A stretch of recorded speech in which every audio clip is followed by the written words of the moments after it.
Hey everybody, Moss Jackson again. Welcome back. Only a few minutes later to Mondays with Moss. I just realized when I was looking at the FaceTime broadcast, I had this light. I had my glasses on, and I had this light shining in my glass. It looked pretty weird. So I didn't want to create life as difficult, so I'm going to do it again without glasses, I hope. Hope I could read my book and deliver a good conversation. So lately, we've been talking about the invisible forces that control our life and our destiny. Last week, I talked about living life as a victim. Today, I'm going to talk about living life as a survivor. Just to remind you, victims feel powerless, can't do, life is too difficult, others get it, I don't. The survivor is very different kind of energy. About 30% of our population, particularly now, are going through life as a victim. They're being kind of beaten up by this pandemic and maybe other forces in their life. And about 50% are survivors. They're fighters, and I'm going to tell you about them. But here are some questions to consider about, are you living life as a survivor? Oh, by the way, sometimes being a survivor makes a lot of sense. When you're in danger, you need to assert yourself and fight and sometimes be aggressive. The key here is you don't want to live your entire life this way. So that's the kind of person we're talking about.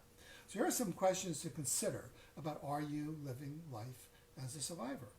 You often feel the need to prove yourself to others. You're very competitive and often aggressive towards other people. Is winning the most important thing in your life? Do you have trouble trusting other people? Are you willing to win at any cost, even if it hurts other people? Do you notice much conflict in your life? Do other people complain about you being a difficult person? Do you often see yourself as a fighter? You just got to fight. So I want to read to you the story of Ken, an ex-client of mine. Okay, I talk about it in my book, Navigating for Success. I recently worked with Ken, a client who came to my office overwhelmed by stress and anger. He reported major work problems, serious financial difficulties, marital strains, and very disappointing relationships with friends and colleagues. Rather proudly, he described to me himself as, I'm a lone wolf. I trust nobody.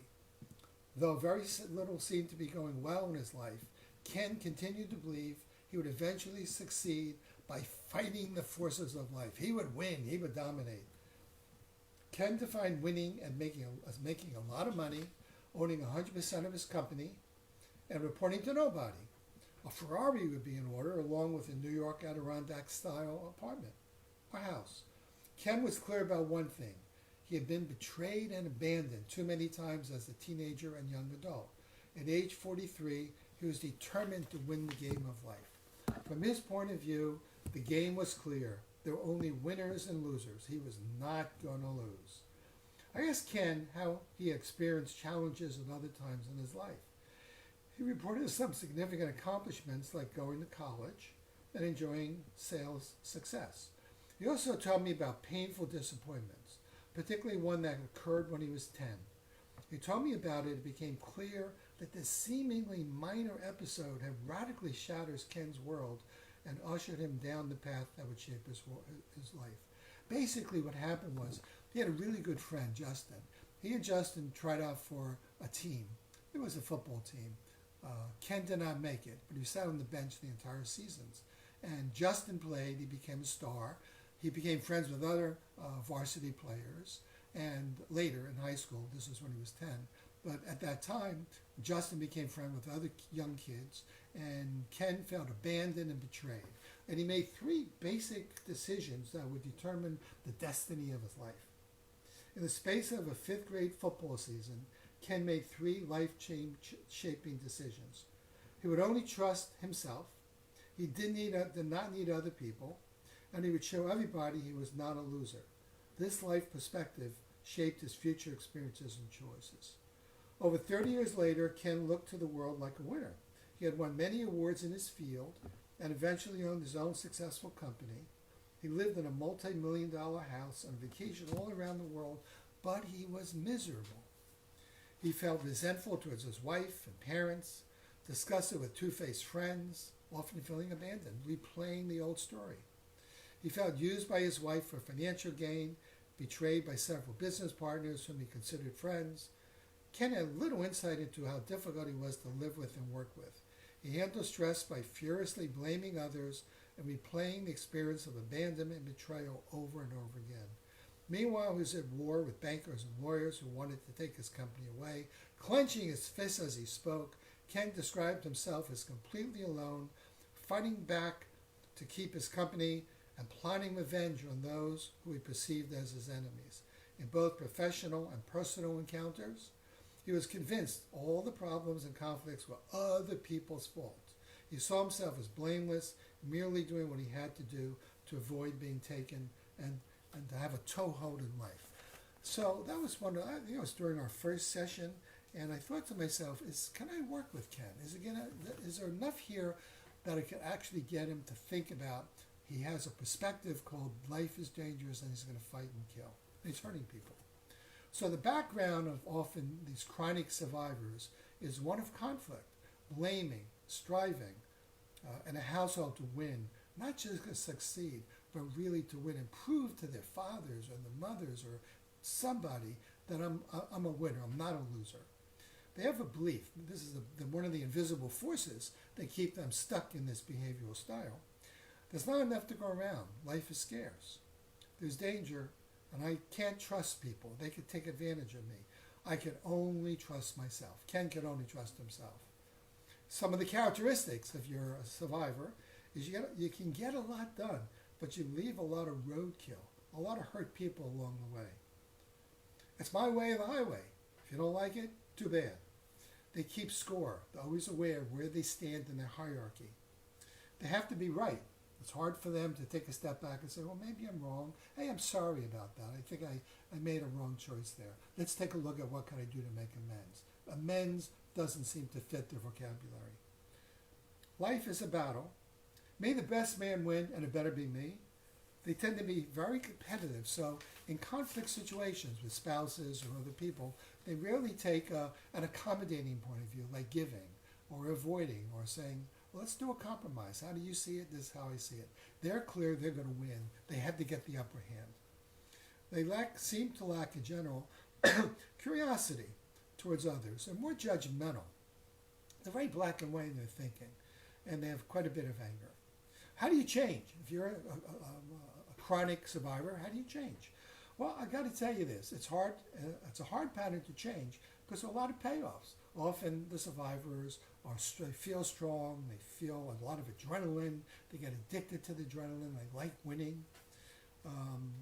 So it requires an ability and a concern that you're viewing and living life as a battle where there's a winner and many, many losers, and you're hurting a lot of people.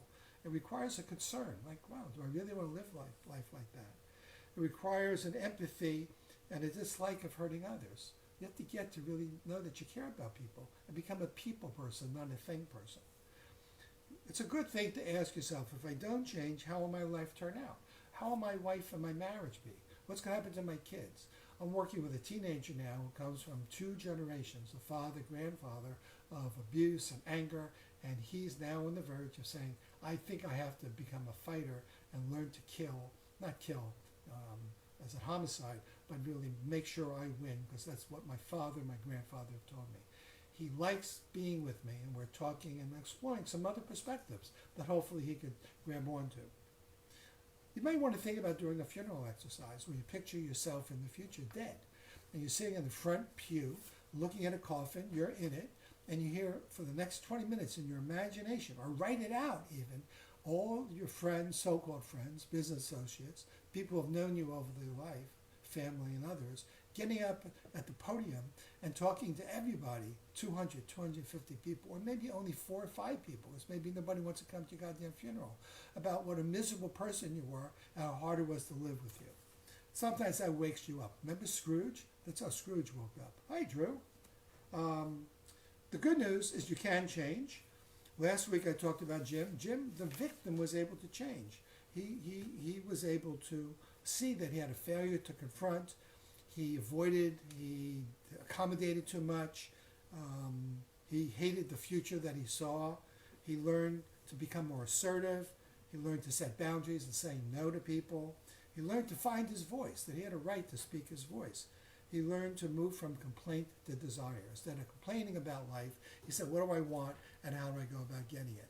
And I taught him the A game, how to be aware, how to take accountability for his beliefs and his actions, and to change his actions. Ken changed. He realized that this is a survivor. The survivor changed because he saw that he had a terror and a fear of losing, and it was excessive. He had a terror of looking bad, what people would think of him. He believed that he saw the belief he could not trust anybody. In fact, he really didn't trust himself. He was relying on a 10-year-old mind, because this is when all this started, when he was 10. And he saw he was fighting too much, and he really got nauseous when he did the funeral exercise and saw nobody came, except a very few people, to really complain and get revenge on this bad character. He learned to quiet down his alarm reaction, his emotional reactivity. He learned to get perspective. You can learn to get perspective. You don't have to be right. Why don't you maybe commit to learning and having a growth mindset rather than a fixed mindset called I'm right, you're wrong. He learned the art of dialogue. The art of dialogue is being able to stop, look, and listen. Stop talking so much and asserting yourself and commanding and demanding, and ask people, what do you think? Hey, look, I apologize. Sometimes I come across too strong. I take up too much oxygen in the room. I'm going to stop talking for 5 minutes. You tell me what you think, and then we'll see where to go. Man, oh man, you do that, all of a sudden people want to hang out with you because they know you're interested. You care about them. So that's my conversation today about living life as a survivor. Last week was the victim. Today's the survivor. Next week, though, I'm going to talk to you about stepping into a whole different belief system, which is the belief system of the navigator. Navigators are only about 20%. They're very fascinating. You can learn these skills. My therapy and coaching is really about teaching people how to be life navigators. My friend Joan Doctor, president of Berkshire Hathaway Home Services, real estate, recently did a post, and she said she practices, and I think she does this with her sales agents, teaching people to live life by design, not by default. She's a navigator. So that's what I'm going to talk about. Life navigators. Hope you can join me. Next Monday, Mondays with Moss. Until then, have a good week. Don't fight too much. Get your voice, and see you in a week. Bye.